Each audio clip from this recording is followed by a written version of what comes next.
Savvy player. Kuwait's Emir praised after death at 91. Known as a peacemaker, Kuwait's 91-year-old ruler Sheikh Sabah al-Ahmad al-Jarrah al-Sabah has died. Kuwait's 91-year-old Emir Sabah al-Ahmad al-Jarrah al-Sabah died on Tuesday in a hospital in the United States. With great sadness and sorrow, we mourn the death of Sheikh Sabah al-Ahmad al-Jarrah al-Sabah, Emir of the State of Kuwait, said Sheikh Ali Jarrah al-Sabah, the minister in charge of royal affairs, in a television broadcast. Born in 1929, Sheikh Sabah is widely regarded as the architect of modern Kuwait's foreign policy, having served as foreign minister for nearly 40 years between 1963 and 2003 when he became prime minister. A longtime widower, Sheikh Sabah lived for years in a palace known as Dar Salwa, which was named after his daughter Salwa, who died of cancer in 2002. He is survived by two sons. He became Kuwait's emir in January 2006 after the death of Sheikh Jarrah al-Sabah.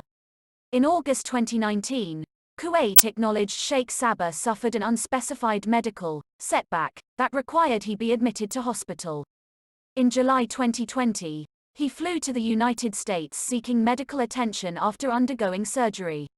A U.S. Air Force C-17 flying hospital transported Sheikh Sabah from Kuwait to Rochester, Minnesota, home of the flagship campus of the Mayo Clinic. The high regard for Sheikh Sabah could be seen in the outpouring of support for him across the Middle East as he suddenly fell ill. Valued discretion and moderation, Sheikh Sabah drew on his decades as the oil-rich nation's top diplomat to push for closer ties with Iraq after the 1990 Gulf War and solutions to other regional crises. His 2006 ascension in Kuwait, a staunch U.S. ally since the American-led war that expelled occupying Iraqi troops, came after Parliament voted unanimously to overthrow his predecessor, the ailing Sheikh Saad al-Abdullah al-Sabah, just 9 days into his rule. Yet, as Kuwait's ruling emir, he struggled with internal political disputes, the fallout of the 2011 Arab Spring protests, and seesawing crude oil prices that chewed into a national budget providing cradle-to-grave subsidies. He represents the older generation of Gulf leaders who valued discretion and moderation and the importance of personal ties amongst fellow monarchs, said Kristen Dewan, a senior resident scholar at the Arab Gulf States Institute in Washington, D.C., who studies Kuwait. No question he has suffered from the lack of deference and respect shown by the younger and more brash young princes holding power today. The emir had his appendix removed in 2002, 2 years after having a pacemaker fitted. In 2007, he underwent urinary tract surgery in the U.S.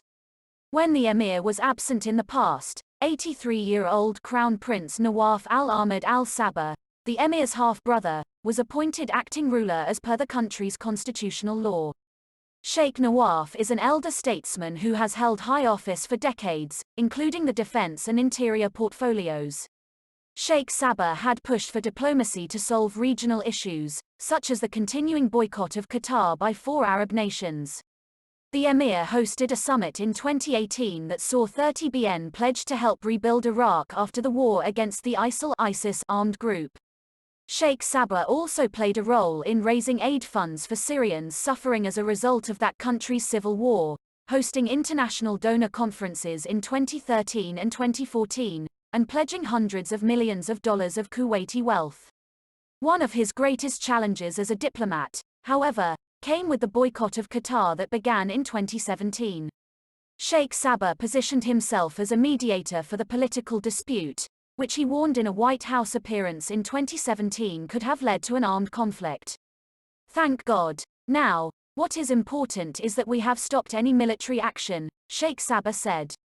Those mediation efforts have yet to resolve the crisis, but he did manage to get Qatar's prime minister to shake hands, on live television, with Saudi King Salman at a 2019 meeting in Mecca. We believe that wisdom will prevail, Sheikh Sabah once said.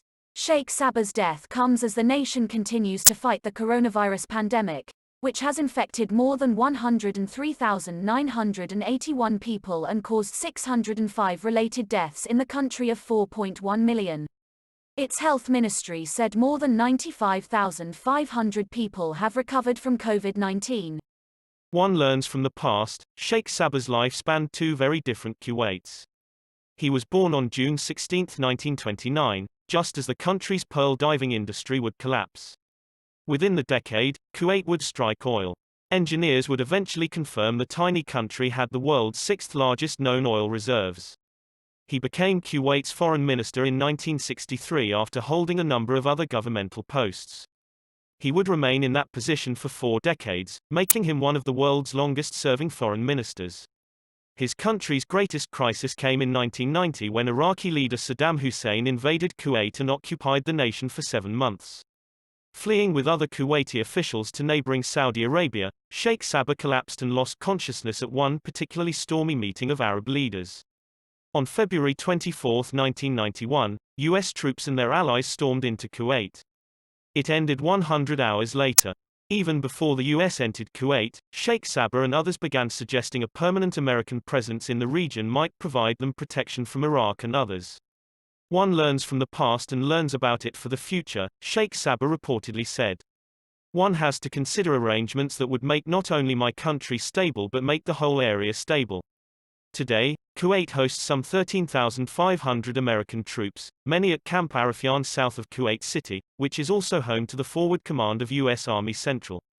Falling oil prices domestically, Sheikh Sabah faced the challenge of falling oil prices in recent years. He dissolved parliament several times as legislators kept questioning appointed government ministers, some of them members of his extended family. As the 2011 Arab Spring swept the region, Sheikh Sabah ordered 1,000 dinar (3,559) grants and free food coupons for every Kuwaiti. But allegations swirled at the time that some legislators had been bribed 350 meters by the government to sway their votes, along with rumors they were involved in embezzling state funds. Amid strikes and confrontations with police, protesters briefly entered parliament, waving flags and singing the country's national anthem.